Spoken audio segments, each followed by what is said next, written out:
Savitri silks చేనేత వస్త్రాల అద్భుత ప్రపంచం. సంప్రదాయం స్టైల్ ఒకే చోట. Welcome to ladies and gentlemen. ప్రపంచ ప్రసిద్ధి చెందిన టైక్వాండో గేమ్ని మన రాష్ట్రంలో ప్రవేశపెట్టడమే కాకుండా మొదటిసారిగా మన జంట నగరాల్లో టైక్వాండో పోటీలు జరగడానికి కారకులు కోచ్ పరశురామ్ గారు.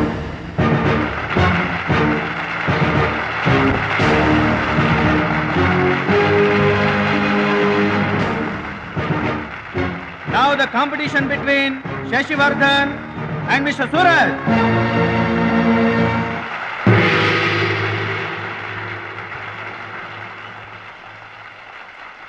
Go each.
కరాటే పేరు చెప్పగానే బ్రూస్లీ, బాక్సింగ్ పేరు చెప్పగానే మైక్ టైసన్ ఎలా గుర్తుకు వస్తారో, టైక్వాండో పేరు చెప్పగానే నా శిష్యుడు గుర్తుకు రావాలన్నదే నా జీవితాశయం.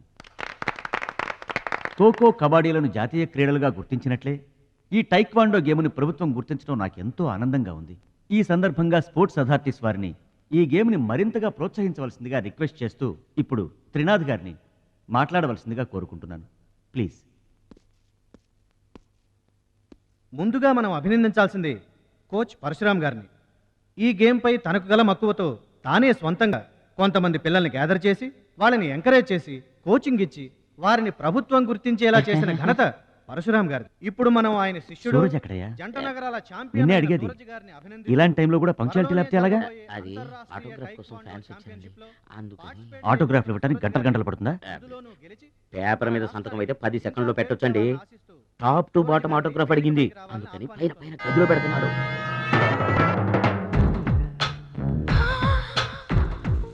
నా ఒళ్ళంతా నీ సంతకాలతో నిండిపోవాలి సురేష్. సురేష్! గురువుగారు, అభినందన సభ కదా? ఓహో, మర్చిపోయాను. మీరు వెళ్ళండి, ఓ అరగంటలో వస్తాను. ఆల్రెడీ స్టార్ట్ అయ్యి గంట అయింది. ప్రముఖులంతా నీకోసం వెయిట్ చేస్తున్నారు. నాకంటే ప్రముఖులు ఎవరున్నారు? నా కోసం వెయిట్ చేస్తే వెయిట్ చేయండి, లేకపోతే పోండి. Don't disturb me. సురేష్, ఇంత పొగరు పనికిరాదు. ఈ మాత్రం గెలుపుకే ఇంత గర్వం తలకెక్కితే ఇక ముందు అసలు పనికిరావు. నా శిష్యుడిగా చేర్చుకునే ముందే చెప్పాను, మత్తుకి మగవికి దూరంగా ఉండాలని. సరేనన్నావు, మాట తప్పావు. చెప్తున్నా విను. నీ పద్ధతి మార్చుకోకపోతే నీకు నాకు ఎటువంటి సంబంధం ఉండదు. హలో, అలా అయితే నష్టపోయేది నువ్వే. నా వల్ల నీకు పేరు వచ్చింది కానీ నీ వల్ల నాకు పేరు రాలేదు. వినాశకాలే విపరీత బుద్ధి. అన్నం పెట్టిన అమ్మను, విద్య నేర్పిన గురువును అవమానించిన వాడు బాగుపడటరా. నీ అలవాట్లే నిన్ను సర్వనాశనం చేస్తాయి. రేయ్, నేను తలుచుకుంటే నీలాంటి వాళ్లను 100 మందిని తయారు చేయగలను. 100 మందిని తయారు చేస్తావా? ఏంట్రా నువ్వు తయారు చేసేది? ప్రపంచానికి సూర్యుడు ఒక్కడే, చంద్రుడు ఒక్కడే, టైక్వాండోకి సూరజ్ ఒక్కడే. Get out your rascal.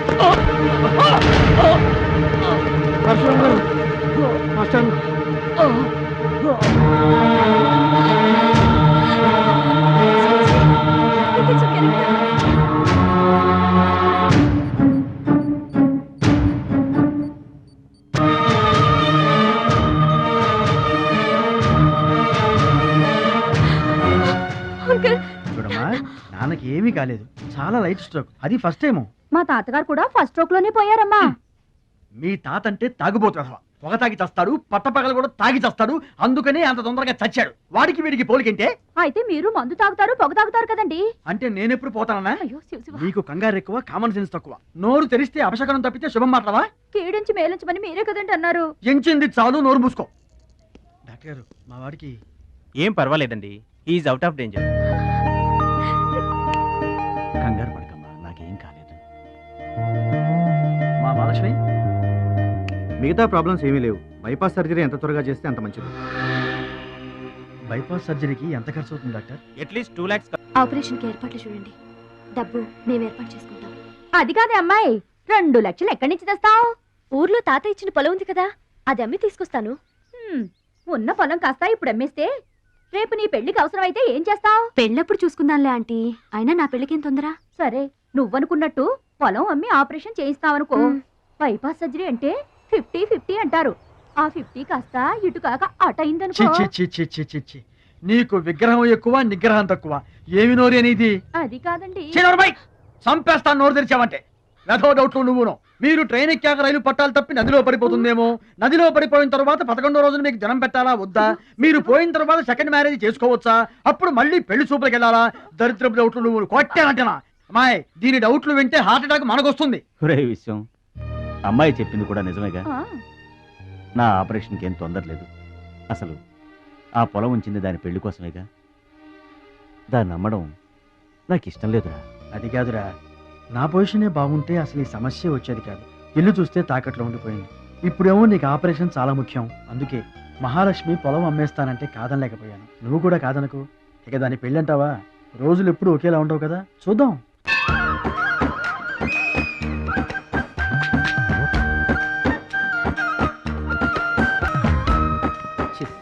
పెరవాసన. ఎక్కండి బాబా, ఎక్కండి, త్వరగా ఎక్కాలా. ఆపండి, వచ్చేస్తున్నా. ఈ బ్రేక్ ఇన్స్పెక్టర్ ఎవరు? Sorry, very sorry, extremely sorry. Hello, ఒక్కసారి ఇట్రా. నీకు ఫోకస్ ఎక్కువ, ఫీలింగ్ తక్కువలా ఉంది. గేదెకి ఎవరన్నా సారీ చెబుతారా? తప్పే ఉంది మాస్టారు. మీరు నా మీద పడ్డారనుకోండి, మీరు నాకు సారీ చెప్తారుగా. చెప్తే అలాగే దానికి కూడా నేను చెప్పాను. గేదెలు కూడా మనలాంటి ప్రాణులేగా. మనలాంటి కాదు, నీలాంటి.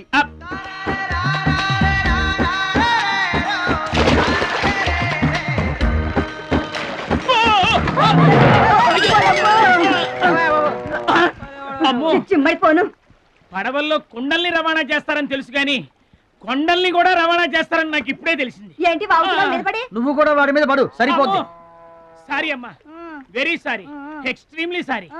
అవునమ్మా, నీ ఆరోగ్య రహస్యం బూస్తా కాదు, నాటుకోడి రోస్ట్. రోజు తింటావా?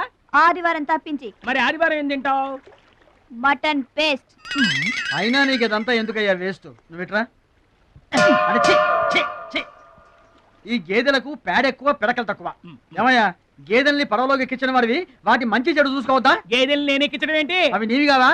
నా ఏం కావు. నీవి కాకపోతే మాత్రం ఎవరివో తెలుసుకొని తిట్టాల్సిన బాధ్యత నీకు లేదా? నువ్వు పెద్ద మనిషివి కావా? నేను పెద్ద మనిషినే. మరి తిట్టు. ఎవడ్రావాడు? గేదెల్ని ఎక్కించినోడు ఎవడ్రా? నేనే. ఏమయ్యా, నీకు బుద్ధి లేదా? గేదెల్ని కూడా పడవలో తీసుకొస్తున్నావేంటి? గోదాట్లో వదిలేస్తే ఈదుకుంటావా ఏంటి? దున్నపోతులో ఉన్నావు నువ్వు, ఈదుకుంటా రావచ్చుగా. గౌడి గేదెకి లాగు చొక్కేసిన ఫేసు నువ్వును. మాస్టారు, అయ్యా, గేదెలు ఎవరివని మీరే అడగచ్చుగా, నన్ను ఎందుకు అడగమండం? అడచి ఆ అడిగి మరీ ఎవరు తిట్టించుకుంటారు చండాలంగా? I see. నా వ్యాపారం నేను చేసుకోక దురద కాకపోతే మీ వ్యవహారాల్లో నేను ఎందుకు వేలెట్టడం? ఇంతకీ ఏంటి నీ వ్యాపారం?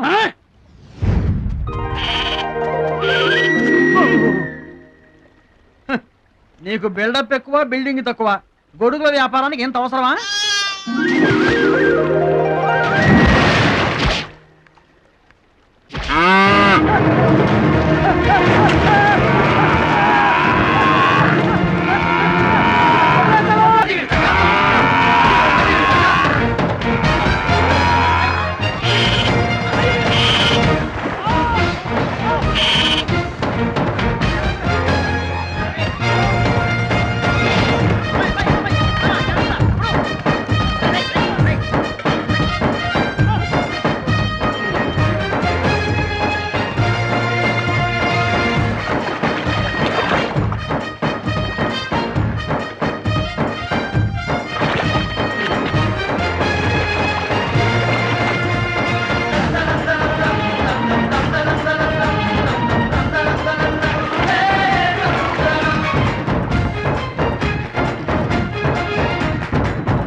అండి.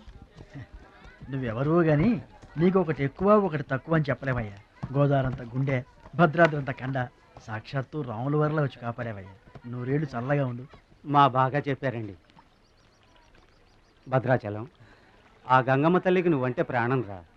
ఆ తల్లి నిన్నెప్పుడు చల్లంగా చూసుకుంటుంది. సరే గాని ఇంతకీ ఆ పడవ ఎందుకు బెసికింది? కాను ఆ గొడుగులాడన్నా. గొడుగులోడా? గొడుగులు వ్యాపారమా అని తేలిగ్గా తీసిపారేకు. ఇదిగో మా ఊళ్ళో ఈ గొడుగులు ఎవరు వాడరు, అందరూ తాటా గొడుగులే వాడతారు. నా కెపాసిటీ నీకు తెలీదు. ఊటీలో విసనకర్రలు అమ్మాను, ఆహా. హిమాలయాల్లో ఐస్ క్రీములు కప్పులు అమ్మాను. అబ్బా. టాటా లేడు టాటా, ఆ. ఆయనకి నేను ఇనుము అమ్మాను. ఆహా. అంతెందుకు అడవిలో ఆకులు కూడా అమ్మగలను. అది మన కెపాసిటీ. సుబ్రాయుడు అయ్యా, నేను ఎక్కడికి వెళ్ళేవారు కనిపించలేదు. వెళ్ళానండి. సర్లేగానే ఈ గడ్డి మోపు తీసుకెళ్ళి మా దొడ్లో పడేసేళ్ళు. ఈడెవడండి బాబు? ఇదిగో, ఆ. అటు చూడబోయా. ఏంటి ఆ మిసలైన వస్తున్నాడా? వస్తున్నాడు? ఆయనకు ఒక్క గొడుగు అమ్మి నీ కెపాసిటీ చూపించబోయా. ఒక్కటేంటి, నా దగ్గర ఉన్న 16 గొడుగులు అమ్మేస్తా. అక్కర్లేదు, ఒక్కటి అమ్మి చూపించు. ఏట్రా కనిపించడేటి? సందులో ఎదుగుతాం పదా. చాలా బాగున్నాయా? చాలా బాగుంటుందండి. ఎంత కమ్ముతున్నావు ఏంటి? ఎంతండి? 100. 100 అంతేనండి. చాలా చీప్. Dead cheap. చెకింగ్ చేసుకోవచ్చా? బాగా చెకింగ్ చేసుకోండి. ఎందుకైనా ఎలాగైనా ఎప్పుడైనా చెకింగ్ చేసుకోండి. 5 years గ్యారంటీ. ఏంటి ఎలాగైనా చెకింగ్ చేసుకోవచ్చా? అలాగే చేసుకోండి. చాలా మంచుడు నువ్వు. అయ్యో అయ్యో, అరుస్తావేంటయా? చెకింగ్ చేస్తున్నాను. ఇదేం చెకింగ్ అండి? అయ్యో అయ్యో అయ్యో అయ్యో, నా కొడుకు కొడుకు కొడుకు, నా కొడుకు, నా కొడుకు. జాగ్రత్తవేంటి? చెకింగ్ చేసుకోమని నువ్వే కదా చెప్పావు. చెకింగ్ ఇలా కూడా ఉంటుందా అండి? ఇది ఎంత? ఓ మీటర్ ఉంటుందండి. మీటర్ సరే, రేట్ ఎంత? 15 రూపీస్. అయ్యో, ఈ పీడి ఎంత? ఎరా పింక్ మార్కు, మొత్తానికి మాటే పడిపోయిందేంటి నీకు? కొంటావా? వద్దండి. సరే ఒక సొట్టి. గడుగులు గడుగులు గడుగులు గొడుగు కావాలా? ఏంట్రా, నీకు ఏమైంది? చుక్కలు కావాలా? ఏమోడబెట్టి మన లేకపోతే- పిచ్చేమో గొడుగు అమ్మపోయాడు, పిచ్చాడు అయిపోయాడు. నాన్న పట్నం నుంచి మాలేశ్వరం వచ్చింది. పట్నం నుంచి మహాలక్ష్మి వచ్చిందా? కూడా ఎవరు వచ్చారు? విశ్వం చూడమ్మాయి, నీ ఇష్టమైన చోట చదువుకో, నీ ఇష్టమైన చోట కాపురం చేసుకో, కానీ పెళ్లి మాత్రం ఇక్కడే ఈ ఊళ్ళోనే జరగాలి. ఎందుకంటే మన 2 కుటుంబాలకి నువ్వు ఒక్కదానివేనే ఆడపిల్లని. ఎప్పుడో ఇంత ఉన్నప్పుడు చూశాను, మళ్ళీ ఇంత అయిన తర్వాత చూస్తున్నాను. నువ్వు వచ్చావు ఇంటికి పండక్కలు. ఎవడో బాగా బాగున్నారా? మీరు బాగున్నారా? నాకేంటండి శబాసుకున్నాను. రండి, కూర్చొని మాట్లాడుకుందాం. నా ఇంట్లో నాకు మర్యాదలు ఏంటండి? ఏంటండి సంగతులు? ఏం లేదు, మీ అన్నయ్య గారిది. ఏంటే అసలు ఆడు ఊసే నా దగ్గర వద్దు.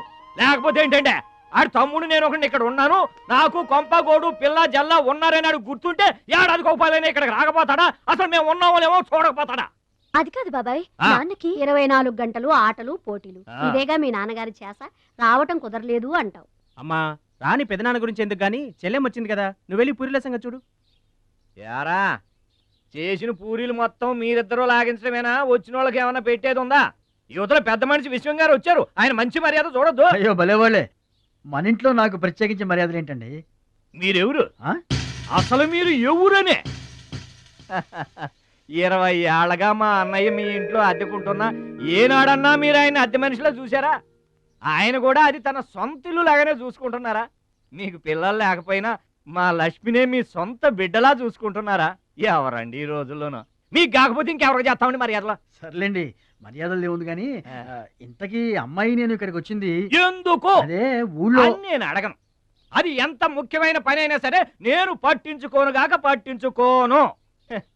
ఏళ్ల తరబడి ఎండిపోతున్న పొలాలకి వాన వచ్చినట్టుగా ఇన్నాళ్ళకి మా లక్ష్మి మా ఇంటికి వచ్చింది.